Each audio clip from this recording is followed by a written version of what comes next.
Hello everyone. Very good evening again. We are back. सो आज के हमारे पास जो करंट अफेयर है वो है 29 of January 2024। Mission 2024 is running. अच्छा, यहाँ पर एक करेक्शन कर देता हूँ कि हमने जो 24 और 25 की जो करंट अफेयर बनाई थी उसमें जो हमारा जो पहली जो स्लाइड थी उसमें मैंने 29 जनवरी लिख दिया था, तो उसके लिए I am really very sorry because the 24 25 की जो हमने वीडियो बाद में बनाई है तो by mistakenly I wrote that. तो 29 की जो एक्चुअल जो वीडियो है वो यही है, तो यहाँ से आप डायरेक्टली देख सकते हो। Let's move further. आज की थोड़ी सी अब थोड़ी सी हमारी जो करंट अफेयर है वो थोड़ी लॉन्ग हो जाएगी, थोड़ा सा कुछ एडिशन करके हम उसमें लेके आए हैं, so that would be good for us. Let's discuss. सबसे पहला जो मेरे पास करंट अफेयर है वो बेसिकली किन्नू फार्मिंग से लेके रिलेटेड है। किन्नू फार्मिंग में हुआ क्या, रिसेंटली ये जो सर्दियों का जो टाइम होता है ये बेसिकली किन्नू के लिए होता है, जिसमें किन्नू और संतरे मौसम्बी इन सबको उगाया जाता है।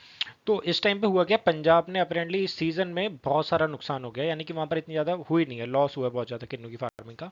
क्योंकि सबसे ज़्यादा जो अगर पार्टिसिपेशन है किन्नू की फार्मिंग में तो पंजाब का है। किन्नू आप सबको पता है कि हमने देखा होगा बिल्कुल संतरे के जैसे ही होता है, बिल्कुल संतरे और किन्नू के अंदर फ़र्क समझ नहीं पाते क्या है। इवन नहीं पता यार, सच्ची में जो मिलता है वो खा लो। तो किन्नू बेसिकली इसको मैंड्रिन भी कहा जाता है, ठीक है। किन्नू को सीट्रस फ्रूट है, सबको पता है। नॉर्थ इंडिया में ज़्यादा होता है, जहाँ पर पंजाब का जो शेयर है वो बहुत ज़्यादा है। इसके अलावा राजस्थान, हरियाणा, मध्य प्रदेश, हिमाचल प्रदेश, जम्मू एंड कश्मीर में ज़्यादा पाया जाता है। हाइब्रिड है बेसिकली, दो वेराइटीज़ होती हैं इसकी, एक होती है सीट्रस नोबिलिस और दूसरी होती है हमारे पास, सॉरी, ओके, दूसरी होती है हमारे पास ये वाली, ठीक है, सॉरी, दूसरी होती है हमारे पास ये सीट्रस डेलिसियोसा, ठीक है। कॉमनली कंफ्यूज है, हम सबको पता है कंफ्यूजन होती है इसमें। अब हाई अमाउंट ऑफ इसके अंदर जूस कंटेंट होता है, इसी वजह से ज़्यादातर जो जूस मेकर्स होते हैं, जूस शॉपकीपर होते हैं, वो ज़्यादातर इसी को करते हैं। क्लाइमेट कंडीशन कैसी होनी चाहिए, टेम्परेचर 10 से 35 डिग्री सेल्सियस के बीच में होना चाहिए। वहीं इसका जो सोरिंग टेम्परेचर है, जो हाई अगर एल्टीट्यूड या वैसे देखें तो 40 डिग्री सेल्सियस चल जाता है, और विंटर में जीरो भी चल जाएगा, ठीक है। सॉइल का जो कंटेंट है वो 6 से लेके 7.5 pH होना चाहिए बेसिकली। और वहीं जो रेनफॉल है 300 से 400 मीटर चाहिए होती है। तो this is the basically climate condition. वहीं अगर फैक्ट की अगर आप बात देखोगे तो ये कहाँ से आया है क्या है, सीट्रस ओरिजिनेट होता है साउथ ईस्ट एशिया से, ठीक है। किन्नू, ऑरेंज, लाइम ये सब कंप्राइज एक ही टाइम पे होते हैं। और largest fruit crop of banana and mango India basically इन्हीं में है। India citrus is the third largest fruit crop after banana and mango के बाद में सबसे ज़्यादा इसी का होता है सीट्रस के फ्रूट में। Citrus fruit are important source of vitamin सी।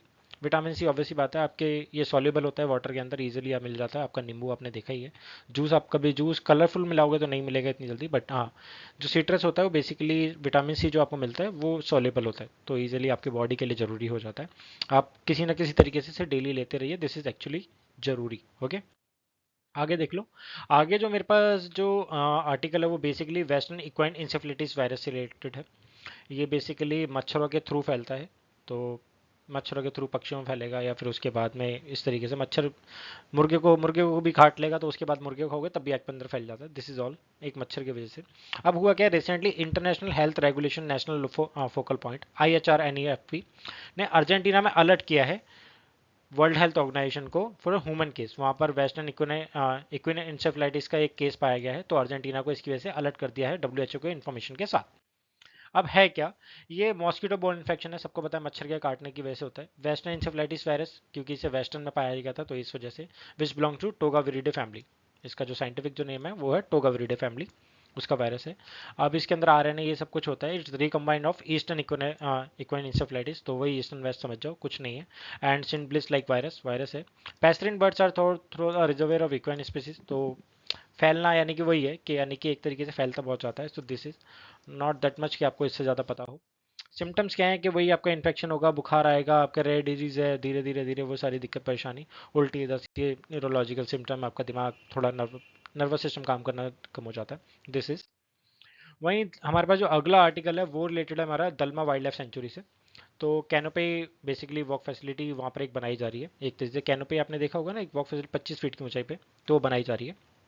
तो दलमा वाइल्ड लाइफ सेंचुरी आपके प्री के लिए आपके लिए ज़रूरी हो जाता है, पूछ लेता है where Dalma wildlife sanctuary located. तो ये देख लीजिए, झारखंड से बेसिकली जमशेदपुर का जो एरिया है वहाँ पर ये 10 किलो वहाँ पर है झारखंड में। वहीं सिचुएटेड है दलमा हिल्स के पास, जो कि छोटा नागपुर पे है। छोटा नागपुर अगर आपने प्लेट्यू नहीं देखा है तो प्लीज़ एक बार उस पर नज़र मार लो। छोटा नागपुर प्लेट्यू बहुत बड़ा है और बहुत ज़्यादा फेमस है इन सारी चीज़ों के लिए, not the Dalma, basically for the minerals के लिए। ओके। कितने स्टेट्स में है? झारखंड में है, छत्तीसगढ़ में है, वेस्ट बंगाल में है, आंध्र प्रदेश में भी है, तो ये और उड़ीसा में भी है। तो इस सारी चीज़ों को देखना आपके लिए ज़रूरी है, तो आप उसे देखिएगा जरूर। ठीक है, आगे चलते हैं। अच्छा, सेंचुरी क्या गेट्स नेम फ्रॉम द दलमा माई, वहाँ का जो लेकल जो गॉडेश है उसके नाम पे, उनके नाम पे इनको रखा गया है, दलमा माई के नाम पे, जिसकी वर्शिप करते हैं वहाँ के लोग। तो इनिग्रेट हुआ था 1975 में। यहाँ पर अच्छी खासी पॉपुलेशन है एलिफेंट्स की। आपने देखा होगा मोस्ट ऑफ टाइम उड़ीसा में, अभी रिसेंटली हम पढ़ भी रहे थे कि ह्यूमन कन्फ्लिक्ट को रोकने के लिए उड़ीसा गवर्नमेंट कुछ एक किसको लेके आ रही है, हाथियों को उनका नाम बताओ, जो कि हमने करंट अफेयर में पढ़ा था, तो वो आप प्लीज़ ज़रूर कमेंट में बता दीजिएगा। उनका आपको नाम बताना है, कुमकी काइंड ऑफ, अगर आपको याद आ गया हो तो। बाकी चलो ठीक है, बता दो, एक ही चीज़ है। सेंचुरी कवर्स करती है 193 स्क्वायर किलोमीटर का एरिया, फॉरेस्ट एरिया है। यहाँ पर बेसिकली आपको सुवर्णरेखा रिवर, दीमा लेक, ये सारी चीज़ आपको मिल जाएगी। दलमा सेंचुरी फॉल्स भी है यहाँ पे। वेजिटेशन अच्छी खासी है यहाँ पे, और कौन कौन सी मेडिसिनल प्लांट्स मिलते हैं ये भी यहाँ पर है। फोना कौन कौन सी है, देखो ऑब्वियसली बात है, एक दलमा वाइल्ड लाइफ सेंचुरी है तो आपको काफ़ी चीज़ें मिल ही जाएगी। कौन कौन से पक्षी पाए जाते हैं, दिस इज ज़रूरी नहीं है देखना, छोड़ दो। व्हाट इज छोटा नागपुर प्लेट्यू, तो ये मैं आपको दिखा ही रहा हूँ यहाँ पे, ये छोटा नागपुर का प्लेट्यू है। North, basically plateau eastern India में है, located north eastern is of Indian peninsula. ये है इंडियन पेनिनसुला, बेसिकली ये पूरा का पूरा इस तरीके से इंडियन पेनिनसुला कहा जाता है, ये पूरा का पूरा। तो Chota Nagpur covers almost state of Jharkhand as well adjacent Orissa, West Bengal, Bihar, Chhattisgarh. ठीक है। इंडो गंगेटिक प्लेन है नॉर्थ एंड ईस्ट के अंदर, रिवर्स बेसिन, महानदी रिवर्स यहाँ पर लाइज होती है to the south. Plateau compose करता है प्री कैम्ब्रियन रॉक्स को, जो यहाँ पर पाई जाती हैं, जो कि 540 ये साल पुराने, मिलियन ईयर्स ओल्ड है। तो दिस इज बेसिकली। अब यहाँ पर जो मेरे पास अगला आर्टिकल है वो रिलेटेड है मेरे पास डायरेक्टरेट ऑफ रेवेन्यू इंटेलिजेंस। तो हुआ क्या है, कुछ ऐसा पैसा आ रहा था पोस्ट ऑफिस के अंदर हांगकांग से, जो कि एक तरीके से एक कंसाइनमेंट थी, जो कि टेररिज्म के लिए यूज हो सकता है, कहीं भी यूज हो सकता है, तो उन्होंने उस पैसे को रोक लिया है। तो directorate of revenue intelligence officer develop intelligence intercepted 7 consignment which had arrived from Hong Kong at the foreign post office in new Delhi. तो इसको इन्होंने रोक लिया है, तो कुछ ओके। अब डीआरआई है क्या, बेसिकली एक इंटेलिजेंस यूनिट है जो कि एंटी स्मगलिंग इन सारी चीज़ों को देखती है।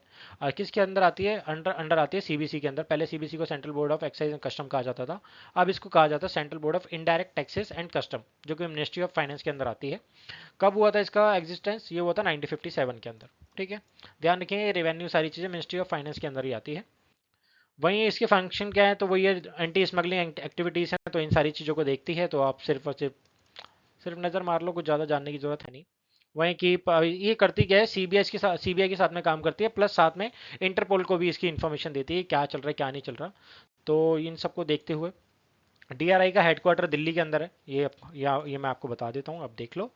वहीं इसको बेसिकली पहले मैंने आपको बताया central board of excise custom कहा जाता था, अभी इसको कहा जाता है क्या, central board of indirect taxes and custom. इसको देखा जाता है मिनिस्ट्री ऑफ फाइनेंस के अंदर। और क्या क्या करती है, बेसिकली पॉलिसी फॉर्मुलेशन करती है, collection of custom, excise duties, और central goods and services tax, IGST, इन सब कुछ चीज़ों को देखती है, स्मगलिंग, ये सारी चीज़ों को देखते देखते काम करती है। व्हाट इज अल्पेंग्लो, अल्पेंग्लो क्या है, देखो बहुत अच्छी चीज़ है। कितना खूबसूरत सा लग रहा है ना पीछे इमेज, तो दैट्स एक्चुअली गुड। तो एक जो एस्ट्रोनॉट है उनका नाम है लोरा ओ होरा। तो ये बेसिकली आईएसएस के अंदर अभी हैं। आईएसएस क्या है, इंटरनेशनल स्पेस स्टेशन, वो वाला नहीं जो सो माइंड में आया, वो वाला नहीं। तो अल्पेंग्लो ना एक फिनोमिना है क्या, इन्होंने अभी इंटरनेशनल स्पेस स्टेशन से हिंदू कुश पर्वत वाला पे, जिसे हम थर्ड पोल भी कहा जाता है, तो वहां पर इन्होंने अल्पेंग्लो की सिचुएशन को देखा, अल्पेंग्लो को देखा, तो उसके बारे में है। तो अल्पेंग्लो है क्या, देखो अल्पेंग्लो ना एक ऐसा फिनोमिना है कि जब सूरज का उगना और उसका सन यानी कि सनसेट राइज होना, और उसका यानी कि सनराइज होने के टाइम पे क्या कहते हैं यार उसे, बेसिकली राइजेस और सेट्स में, ठीक है, सनसेट का राइज होना और सेट्स होने के बीच में जब वो होते हैं ना बिल्कुल 1 मिनट के टाइम पे, तो वहां पर ना एक ऐसा स्लोप बनता है, वहां पर एक रंग बिरंगी रेडिश, ऑरेंज, ब्लू, ऐसी सारी चीजें सिचुएशन बन जाती हैं। आपने देखा होगा कभी कभी जो सूरज है वो लाल पड़ जाता है, कभी वो आपको गुलाबी दिख जाता है, कभी एकदम से, तो और वो वाली जो सिचुएशन है बिकॉज ऑफ उसके एंगुलर की वजह से, ऐसी सिचुएशन, ऐसे कलर्स आपको आपको पहाड़ों पे इजीली दिखाई दे जाएंगे। आप कभी मनाली गए हो या फिर कहीं हो, कभी आपने ऐसी नज़र एकदम से अचानक से पड़ी हो, तो वहाँ पर ऐसी सिचुएशन मिल जाती है। तो that's basically basically call the alpenglow. जो मैंने आपको फोटो दिखाई ना, उस फोटो में जो आपको दिख रहा है वो सारी चीज़, दैट्स अल्पेंग्लो, उसे कहा जाता है। Slope turns rosy reddish orange blue depending on the angle, जो एंगुलर होता है उसकी वजह से। और ये बेसिकली 1 मिनट के 2 मिनट के टाइम पे ही होता है जब राइजेस होता है या फिर सेट्स हो रहा होता है। टिपिकली ऑरेंज जो इसका ऑकर्स होता है ऑरेंज कलर होता है बिटवीन पिंक एंड ऑरेंज के बीच में, इस काइंड ऑफ। तो वहीं इसका बिकॉज ऑफ लाइट और ये सारी चीज़ें, कलर डिपेंड ऑन लोकेशन सन, इन सारी चीज़ों पर डिपेंड करता है, क्योंकि हर किसी का रिफ्लेक्शन होता है। जब उसका रिफ्लेक्शन बढ़ता है तो इस तरीके से सारा चीज़ होता है, एटमॉस्फेरिक कंडीशन की वजह से, क्लाउड, ह्यूमिडिटी, ये सारी चीज़ें मैटर करती हैं। अब की फैक्ट क्या है हमारे पास हिंदू कुश हिमालय के बारे में। देखो हिंदू कुश हिमालय यहाँ पर 3500 किलोमीटर के एरिया में फैला हुआ है, जहाँ पर हमारे पास टोटल 8 कंट्रीज से हिंदू कुश हिमालय से लगती हैं, जिसमें हमारे पास अफगानिस्तान भी है, बांग्लादेश भी है, भूटान भी है, चाइना भी है, इंडिया भी है, नेपाल भी है, म्यांमार भी है और पाकिस्तान भी है। तो ये सारे के सारे हिंदू कुश पर्वतमाला पे आती है। सोर्स ऑफ 10 एशियाज लार्जेस्ट जो रिवर है वर्ल्ड की, वो यहीं पर है। अमू दरिया है, सिंधु है, गंगा है, ब्रह्मपुत्र है, इरावदी है, सलवीन है, मैकोंग है, यांगसे है, ठीक है, येलो रिवर है, तरीम है, जिसे दयान कहा जाता है। लार्जेस्ट कॉन्सेंट्रेशन होता है फ्रोजन वाटर का यहाँ पर पाया जाता है ऑन द अर्थ, और इसी वजह से इसे नॉर्थ पोल और साउथ पोल के बाद इसे थर्ड पोल ऑफ वर्ल्ड कहा जाता है। ठीक है, ये ध्यान रखना। आईएसएस क्या है? आईएसएस बेसिकली एक स्पेस क्राफ्ट है जो कि अर्थ के चक्कर लगा रहा है। कितने किलोमीटर की स्पीड से? 420 किलोमीटर की स्पीड से। परमानेंटली क्रूड है, यानी कि ये एक तरीके की लेबोरेटरी है जहाँ पर हमारे साइंटिस्ट रहते हैं और उसका सपोर्टिंग रिसर्च करते रहते हैं। फ्यूचर को देखते हुए डीप रिसर्च एक्सप्लोरेशन चलता रहता है। इसका जो डिजाइन टू लॉन्च है बेसिकली 15 कंट्रीज कोलैबोरेटेड है इसके अंदर, और ये सारी चीज़ों को देखते एक्सपेरिमेंट चलते रहते हैं। This is basically international space station. What is nitrogen hypoxia? Already हम इसको 3 दिन पहले हम इसको पढ़ चुके हैं। अलबामा ने रिसेंटली बेसिकली एक आदमी को नाइट्रोजन हाइपोक्सिया के थ्रू उसको मृत्यु दी है, जिसको बेसिकली एक लंबी सजा, मौत की सजा हुई थी। तो आफ्टर फांसी और कुछ दूसरी सजा भी हेडेड, इन सारी चीज़ों के बाद में ये नाइट्रोजन हाइपोक्सिया आया। नाइट्रोजन हाइपोक्सिया में होता क्या है कि एक व्यक्ति को एक इसी सिलेंडर के थ्रू उसके उसके नाक में ऑक्सीजन पहुंचाया जाता है। ऑक्सीजन पहुंचाने के वो सॉरी नाइट्रोजन पहुंचाया जाता है, और इतना ज़्यादा पहुंचा दिया जाता है एक ऐसी ओवर क्वांटिटी में, जिसके बाद उसको ऑक्सीजन नहीं लिया जाता, उससे सांस नहीं ली जाती, दम घुटने की वजह से उसकी मौत हो जाती है। This is called the basically nitrogen hypoxia. ठीक है, इसी तरीके से तो अब वो अनकॉन्शियसनेस हो जाती है, death of lack of oxygen इसकी वजह से हो जाती है। फैक्ट क्या है? कलरलेस होती है और ऑर्डरलेस होती है। ये हम आप पहले ही पढ़ चुके हैं, प्लांट की ग्रोथ में, केमिकल में, और आपके हर किसी जगह जरूरत होती है इसकी। नाइट्रोजन साइकिल क्या है? Nitrogen cycle during the which nitrogen moves from the living and both non living things. इसमें जाता है, हर किसी के लिए जरूरी है, एटमॉस्फेयर में, सॉइल में, वाटर में, प्लांट में, एनिमल में, बैक्टीरिया में, हर किसी को नाइट्रोजन की जरूरत होती है। That's basically called the nitrogen cycle. Nitrogen hypoxia का ध्यान रखिएगा। अगला जो मेरे पास जो आर्टिकल है वो बेसिकली सहेली से रिलेटेड है। सहेली basically doctor Nitya Anand who discover India first oral contraceptive पिल, सहेली पास्ट अवे रिसेंटली। ठीक है, तो कॉन्ट्रासेप्टिव पिल है सहेली, इज द वर्ल्ड की first only oral non steroidal contraceptive pill है, यानी कि गर्भ निरोधक गोली है जिसको आप डायरेक्टली, कोई ज़्यादा कोई साइड इफेक्ट नहीं है। लॉन्च हुई थी 1991 के अंदर। तो इस सारी चीज़ों को देखते हुए दिस इज कॉल्ड द सहेली, और अच्छा यूज़ है। और बेसिकली एस्ट्रोजन प्रोजेस्टेरोन दोनों में यूज़ होता है। और एस्ट्रोजन सेक्सुअल रिप्रोडक्टिव डेवलपमेंट है वुमेन के अंदर, सेम मेंस में भी पाया जाता है, पुरुष और महिलाओं दोनों में। प्रोडक्शन वेराइटी से सारी चीज़ें दे रखी हैं, तो इतना आपको ज़्यादा डीपली जाने की जरूरत नहीं है। जो सहेली दैट्स इनफ। ठीक है, वही है कि आपको जो मंथली जो साइकिल होता है वुमेन्स का, उसमें हेल्प करता है आपके, वहीं आपके प्रेगनेंसी में हेल्प करते हैं ये सारी चीज़ें। तो this is oestrogen not progesterone.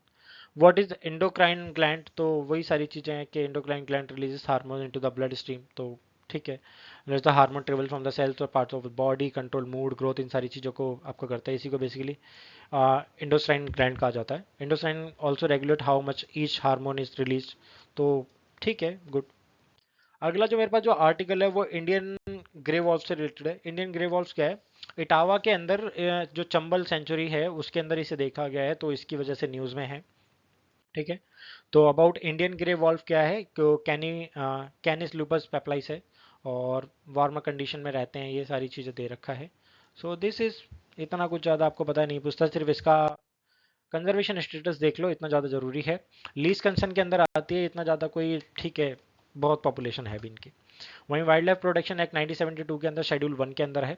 Sites appendix first के अंदर है। थ्रेट है बेसिकली हैबिटेट लॉस होता है, डिप्लीशन ऑफ प्री स्पीसीज। तो ठीक है, this is good by the way. IUCN को अगर आप देखना चाहो तो आईयूसीएन बेसिकली एक कंजर्वेशन, इन्वायरमेंट को कंजर्व करने के लिए, इन सारी चीज़ों के लिए है। और 1948 के अंदर इसे फाउंड किया था। आईयूसीएन जो become basically global authority on the status of natural world and measures ended the safeguard, इन सारी चीज़ों को देखती है। रेड लिस्ट डेटा रिलीज करती है जहाँ पर ये बताती है कौन से बेसिकली पेड़ पौधे, फ्लोरा और फौना दोनों के कंजर्वेशन देखती है, कौन से ज़्यादा हमारे लिए ज़रूरी हैं, किसको किस कैटेगरी में रखना चाहिए। That's basically called the red red data book. Dogri folk basically Jammu and Kashmir का है। यहाँ पर अभी रिसेंटली एक जो व्यक्ति हैं उनका नाम है रामोलाव राम, उनको पद्मश्री से अवार्ड किया गया है जो कि रिलेटेड है डोगरी फॉक डांस से। तो Dogri folk basically Duggar region में होता है जम्मू कश्मीर के। परफॉर्म एक ग्रुप के थ्रू किया जाता है ये डांस, जिसमें ड्रम्स और चिमटा ये सारे, एक एक व्यक्ति होता है जो बेसिकली मेन लीडर होता है, वो गाता भी है और साथ में डांस भी करता है। बाकी जो उसके साथ वाले होते हैं वो ड्रम्स और चिमटा ये सब बजाते हैं। इसे मेल फीमेल दोनों के द्वारा भी किया जाता है और इवन सिर्फ वुमेन के द्वारा भी किया जाता है। इसके ये बेसिकली इसके हैं। और वहीं अगर आप देखोगे तो धेकू, फुमनी, जागराना, चाजा, कद्दा, हिराना, ये सारे के सारे बाकी जम्मू के डांस हैं। तो आप एक बार नज़र मार लीजिएगा। This is for today. Last जो हमारे पास जो स्लाइड है वो बेसिकली फोक आर्ट्स है। फोक आर्ट बेसिकली इसी से रिलेटेड है। तो फोक आर्ट क्या होता है? एक कल्चर ऑफ लाइफ है, बेसिकली कम्युनिटी के थ्रू अपनी चीज़ों को एक्सप्रेस करने के लिए और अपनी खुशी को जाहिर करने के लिए किया जाता है। टेंजिबल है फोक आर्ट बेसिकली, जिसको आप देख सकते हो, तो वो है। हिस्टोरिकली होते हैं, आपके किसी आपके पीछे से रिलेटेड होते हैं, एंसेस्टर से, इन सारी चीज़ों से। तो इनको बेसिकली फोक आर्ट में काउंट कर लिया जाता है। तो ये था हमारा आज का डिस्कशन। होपफुली ज़्यादा लंबा तो नहीं गया, बट दैट्स गुड कि हमने जल्दी कवर करने की कोशिश करी। जल्दबाजी में भी नहीं हुआ, आई थिंक आपको समझ में आएगा। लाइक एंड शेयर करो चीज़ों को, शेयर करो, आगे बढ़ाओ। दैट्स गुड, बेसिकली मेरे लिए हेल्पफुल रहेगा। तो थैंक यू सो मच आज के लिए। मिलते हैं नेक्स्ट हमारे 31st की हमारी करंट अफेयर में और एक नई चीज़ों को समझने की कोशिश करेंगे। Thank you so much, bye bye.